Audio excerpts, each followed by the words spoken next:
Buenas, espero que tengan un excelente día.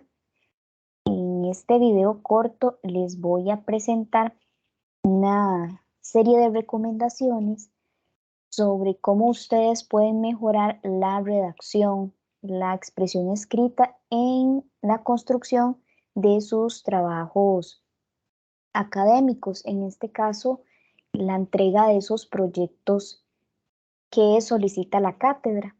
Entonces, vamos a iniciar con esta serie de recomendaciones y vamos a ver qué implica la expresión escrita, sobre todo cuando se trata de trabajos académicos y de seguir una serie de pasos y una estructura específica. Entonces, voy a guiarme con una presentación que les voy a compartir y ojalá que de alguna manera estos insumos que les brindo les pueda servir para mejorar la elaboración de esos trabajos que ustedes finalmente presentan a los tutores y bueno, de alguna manera pueda ser de gran ayuda para ese crecimiento y esa mejora continua de sus trabajos académicos.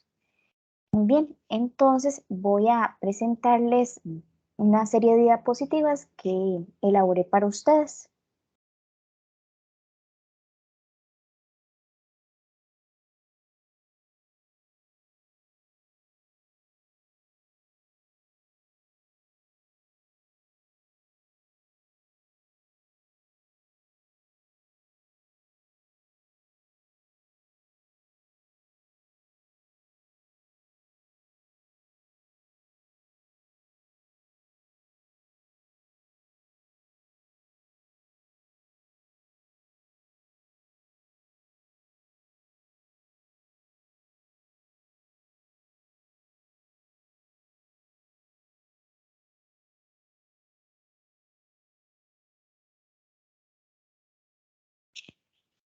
Bueno, mucho gusto para todas las personas estudiantes. Mi nombre es María José Artavio Ocampo y bueno, vamos a partir de este tema, cómo mejorar la expresión escrita en la elaboración de trabajos académicos.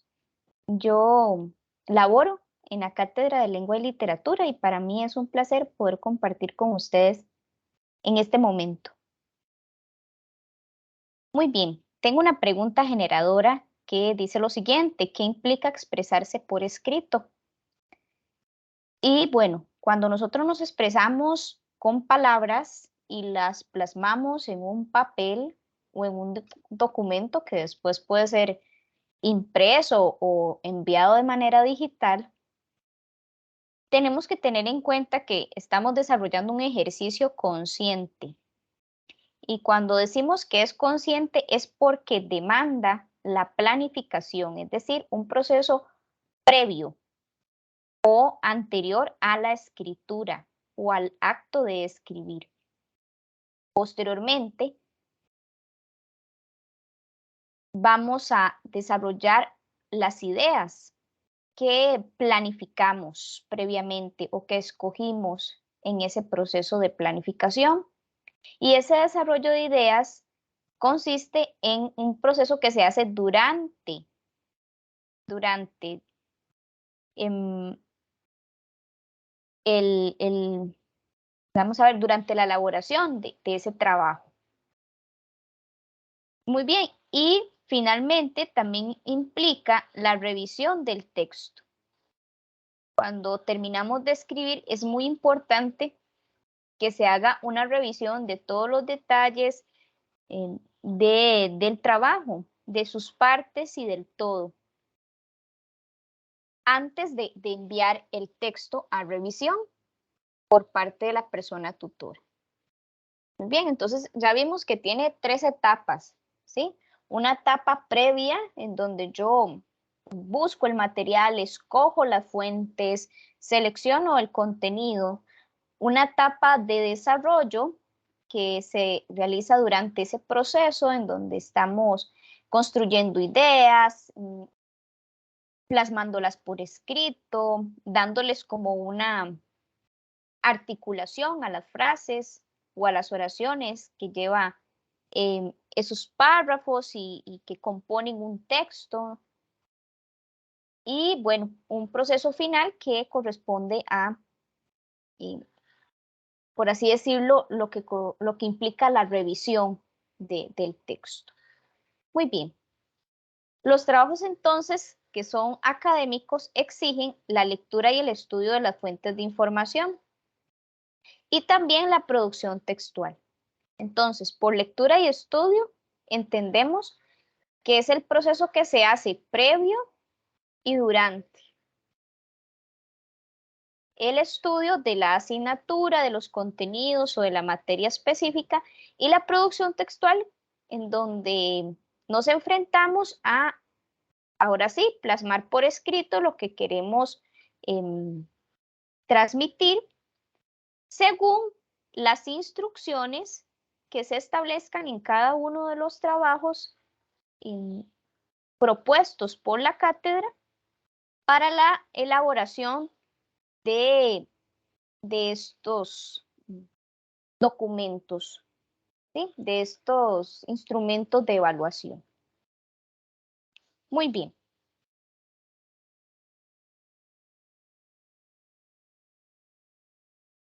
De aquí en adelante voy a brindar una serie de recomendaciones que ustedes pueden tomar en cuenta para mejorar esa producción textual. Estos tres de las cuales voy a hablar ahorita consisten en cómo componemos los párrafos, qué elementos deben estar incluidos en la construcción de párrafos. Entonces, es muy importante entender que un párrafo es una estructura con sentido completo, la cual tiene 5 y máximo 7 líneas de información. ¿Por qué no hacemos párrafos de 4? Porque sería un párrafo pobre. ¿Y por qué no hacemos un párrafo de más de 7 líneas? Porque sería un párrafo excesivo, ¿verdad? Un párrafo largo. Entonces, tenemos un rango entre 5 a 7 líneas de información por párrafo. Muy bien. ¿Qué tiene que tener además un párrafo? Tiene que tener coherencia y cohesión. Coherencia es sentido, ¿sí? Que tenga una comprensión global. ¿Sí? Y la cohesión se logra por medio de la articulación en la forma, en las frases. ¿Sí? Entonces, si la coherencia se enfoca en que tenga un sentido el fondo del texto, la cohesión lo que me va a permitir es incluir algunos elementos que me van a permitir articular las frases, las oraciones, los párrafos, por medio de algunos elementos. Por ejemplo, los signos de puntuación, las mayúsculas, ¿qué más? Los conectores o las palabras de enlace. Todos esos me van a permitir lograr esa cohesión, esa relación entre las partes con el todo. Muy bien. Es muy importante que cada párrafo tenga un sentido completo. Que usted logre plasmar en cada párrafo un mensaje con una idea básica, una idea principal y que la relacione con otras ideas que llamamos secundarias. Muy bien, cada párrafo se separa por punto y aparte. Entonces es muy importante que usted separe esos párrafos cada vez que concluya con esas 7 líneas de información máximo, ¿sí? Y que establezca un uso adecuado de este rango de 5 a 7 líneas por párrafo. Muy bien, vamos a pasar a esta parte central y dice lo siguiente. Se recomienda iniciar los párrafos con oraciones simples. ¿Esto qué significa? Bueno, que por lo general cuando estudiamos la estructura lógica del español y la construcción de oraciones simples, se nos enseña que toda oración empieza con un sujeto, continúa con un verbo y se le agrega un complemento o un predicado. Entonces, es muy importante que usted de la misma manera pueda utilizar esta estructura oracional para hacer oraciones que se entiendan ¿sí? Que sean comprensibles y respetando la gramática del español. Entonces, por ejemplo, antes de un sujeto, por lo general tenemos artículos, los, las, unos, unas. Tenemos después el sustantivo, a quién nos estamos haciendo referencia, a quién estamos mencionando, cuál es el sujeto, la entidad, la situación que se está presentando, qué se dice de ese sujeto, que sería el verbo, ¿verdad? ¿Qué hace más bien, perdón? ¿Qué realiza ese verbo? ¿Qué está presentando, qué está evidenciando ese sujeto? Se logra con el verbo. Y los predicados, que son esos complementos, esas ideas que agregamos para ampliar la situación presentada por el sujeto. Muy bien, entonces, bueno, esa es la idea, que ustedes logren utilizar una estructura gramatical correcta con oraciones simples, antes de pasar a estructuras compuestas, ¿sí? Que también las pueden utilizar, pero es muy importante que usted respete esta estructura gramatical básica del español. Muy bien. En cuanto a los márgenes, es importante respetarlos, ¿sí? Por lo general, las instrucciones del trabajo indican cuánto se tiene que dejar de espacio en cuanto a márgenes. También tiene que ver lo de los márgenes con si es interlineado sencillo, por ejemplo, si es espaciado 1.5, tiene que ver con los tipos de letra también, ¿sí? Bueno, yo aquí me estoy centrando en márgenes, pero no se nos debe olvidar que también en los trabajos se nos solicita un empleo de una tipografía, ¿verdad? De un tipo de letra, un macrotipo, es decir, un tamaño de letra, y que cumpla con los márgenes y con el interlineado correspondiente. Muy bien, vamos a la idea central y a las ideas secundarias que tiene que tener un párrafo. Para que no nos pasemos del límite, 7 líneas, yo les recomiendo tener una estructura de párrafo de tal manera que usted presente las ideas secundarias y la idea central, perdón, en un párrafo. ¿Y cuántas? Bueno, yo recomiendo que usen máximo 2 ideas secundarias por párrafo y una idea central. Ahora, los párrafos se estructuran de diferente manera. Puede ser que usted empiece por las ideas secundarias, es decir, dando explicaciones, detalles, descripciones, comparaciones, ejemplificaciones, argumentaciones, y luego diga a qué se debe esa situación que usted plantea aquí como ideas secundarias. ¿Okay? Pero también puede ser al revés. Puede empezar por la idea central, o sea, plantea la situación principal del párrafo y luego complementa con explicaciones, detalles, características, comparaciones, ejemplificaciones, que son estas ideas secundarias que ayudan a complementar y ampliar, ¿verdad? Complementar, ampliar, profundizar en esta idea central. Muy bien, vamos por acá. Dice que también tenemos que evitar inicios como hay, es, hoy en día, sé, que, y, pero, o gerundios. Gerundios son las terminaciones ando, endo, yendo, yendo. Entonces, ¿cómo se evitan estos gerundios? Por ejemplo, utilizando esta estructura simple, sujeto, verbo y predicado. Muy bien, vamos a continuar. Tengo otras sugerencias. El uso de preposiciones es una de ellas. Entonces, ¿qué es una preposición?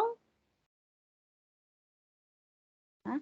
Las preposiciones son palabras que, bueno, también las podemos conocer como palabras de enlace o conectores, ¿sí? Bueno, todas estas palabritas nos ayudan a conectar, como la palabra lo dice, una frase con otra. Entonces, ustedes pueden utilizar diferentes tipos de conectores para, como dice ahí, articular las frases de cada párrafo. Ahora, las preposiciones, las palabras de enlace, son muy específicas. Entonces, tenemos que aprenderlas a usar dependiendo de cuál es la intención de lo que queremos comunicar en el párrafo, ¿sí? Entonces, nos ayuda a enlazar el discurso escrito, la expresión escrita, pero también hay que saber cuáles usar y en qué, para transmitir qué tipo de mensaje, ¿sí? Muy bien. En cuanto a la concordancia gramatical, jóvenes, recordemos que la concordancia gramatical se logra por medio de las coincidencias de las relaciones entre las palabras, ¿sí?, las oraciones, los párrafos y el texto en general. Entonces, para que haya esa concordancia gramatical desde las oraciones y en el texto completo, ¿verdad?, partiendo de una oración simple y llegando hasta un texto completo, tenemos que lograr que cada una de las frases que nosotros realicemos o construyamos, u oraciones simples, tengan una coincidencia, una relación entre el género y el número. ¿Sí? Por darles solo un ejemplo de la concordancia gramatical. Esa se puede establecer entre género femenino, masculino y el número singular o plural, de tal manera que, por ejemplo, si la oración tiene un sujeto plural, por ejemplo, las personas estudiantes, yo mantenga el número también en los demás elementos, por ejemplo, en el verbo. Las personas estudiantes colaboran, ¿ve?, que está en plural, número plural, colaboran con sus aportes, por ejemplo. Entonces vean que hasta en la palabra sus y aportes se mantiene el número plural. Entonces, eso es un ejemplo muy simple de cómo se logra la concordancia gramatical entre género y número. Muy bien. Vamos con el léxico, jóvenes. Es muy importante que usted utilice un vocabulario técnico. Cada asignatura, cada carrera que usted cursa, tiene un vocabulario propio de la disciplina o del área de estudio. Entonces, es importante que usted de aquí en adelante trate de evitar esas imprecisiones léxicas, ¿sí? Se entiende por imprecisión léxica cualquier palabra que no haga referencia directa al concepto técnico. Y entonces mi recomendación sería, refiérase a los conceptos de forma apropiada. Si estoy hablando de un determinado concepto, entonces nómbrelo con el nombre que corresponde, valga la redundancia, y refiérase a él de manera apropiada. Muy bien. Estas sugerencias finales que les presento en esta diapositiva van en la línea de los sujetos claros y explícitos. Bueno, entonces muchas veces nosotros tratamos como de referirnos a un sujeto, pero no nos estamos refiriendo directamente a la situación, al elemento como tal. Entonces es muy importante que usted tenga claro cuál es el sujeto al cual usted está haciendo referencia en la oración, en el párrafo y en el texto. Persona, situación, acontecimiento, concepto, teoría, información, y que se refiera a esta de manera clara y directa, ¿verdad?, explícita o literal. Entonces, tengo dos recomendaciones para poderlo lograr. Primero, tenemos que eliminar esas palabras como qué, cosa, algo, nada, nadie, todos, nunca, ninguno, ese, esto, y lo podríamos reemplazar por, por así decir, palabras claras, ¿verdad?, que hagan referencia al concepto como tal. Y otra recomendación es que cuando hagamos una referencia a ese sujeto o a una situación, por ejemplo, que implique cifras, porcentajes, lo hagamos de una manera precisa, ¿sí? Y evitemos generalizaciones, como todos, ninguno, algunos, Y entonces, de esa manera, logramos o evitamos más bien este vicio y utilizamos cifras, datos, sujetos explícitos y claros. Muy bien, vamos a continuar. Tenemos aquí otras recomendaciones. El uso del lenguaje impersonal. ¿Okay? Por lo general, los trabajos académicos objetivos que no implican la subjetividad, es decir, su opinión, sus pensamientos, sus emociones, son los que solicitan a nivel universitario. Perdón, dejé de compartir. Me salí de la presentación. Vamos a continuar.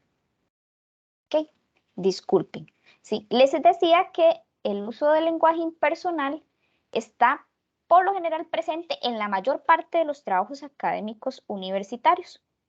A veces, dependiendo de la asignatura que usted esté cursando en la universidad, le pueden pedir elaboración de un ensayo, o la elaboración de un diario personal. Entonces, en ese caso, pues es evidente que usted va a plasmar esas emociones o pensamientos propios.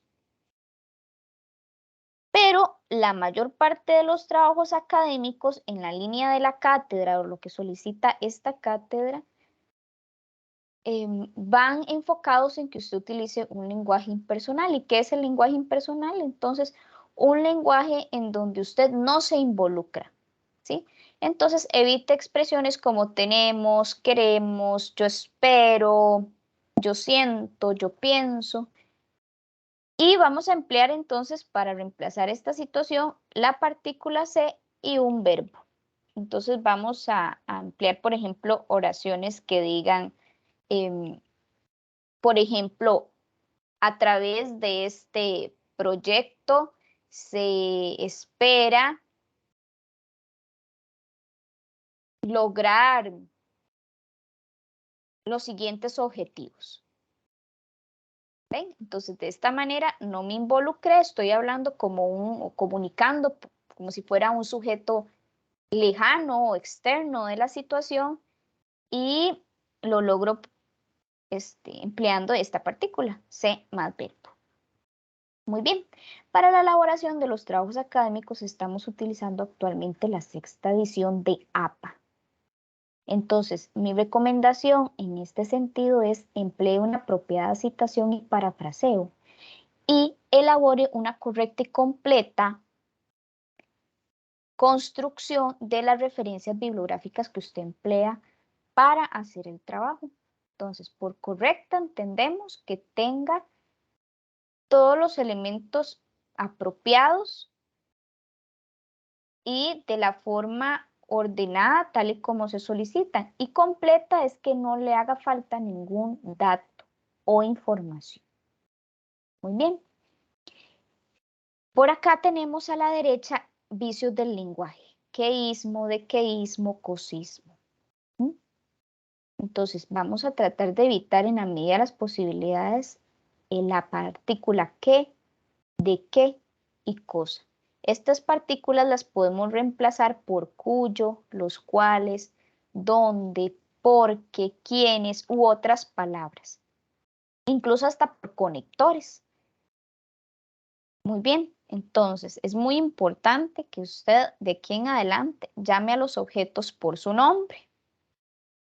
¿Sí? Entonces, de esa manera también evitamos caer en estos vicios del lenguaje.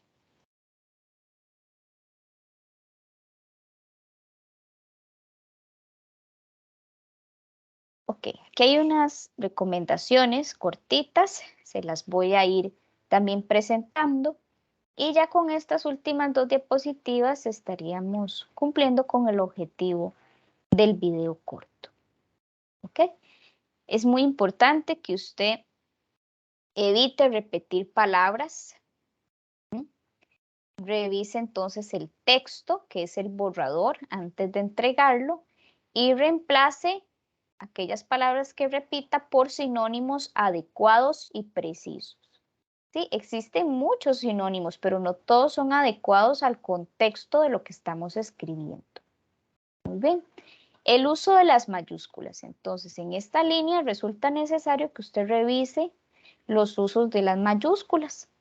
En cuanto a la acentuación, se espera que usted repase los usos de las palabras que van acentuadas y que le preste atención a esas palabras que verdaderamente requieren un acento para que las aplique, para que se las ponga en el lugar que corresponde. ¿Okay? En cuanto a la puntuación, recordemos que los usos de los signos de puntuación ayudan a esta cohesión textual. Entonces es muy importante que usted los aplique de manera correcta en el escrito. Muy bien. Finalizamos con el tema de la ortografía. Es importante que usted cuide el empleo correcto de las letras y que en todo caso, si tiene alguna duda con cómo se escribe una palabra, pues emplee el diccionario. También existen en ocasiones descuidos, ¿sí? Entonces, los descuidos se dan por elisiones, es decir, eliminamos palabras, letras, adicionamos, entonces agregamos letras, agregamos, palabras, reemplazamos también, entonces, por ejemplo, cambiamos una letra por otra, ¿sí?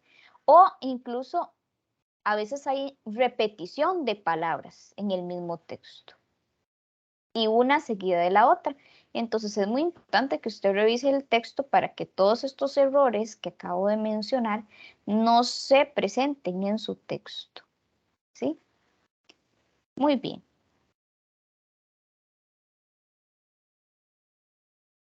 Y por último, revise el escrito antes de entregarlo. Esto es fundamental y muchas veces lo pasamos por alto. ¿Sí? Nos tenemos que acostumbrar a revisar los textos, los documentos, todo antes de entregarlo. Jóvenes, ha sido un verdadero placer poder compartir con ustedes este día. Espero que haya sido de mucho enriquecimiento el video y que les sea de utilidad. Que tengan un excelente día. Muchas gracias.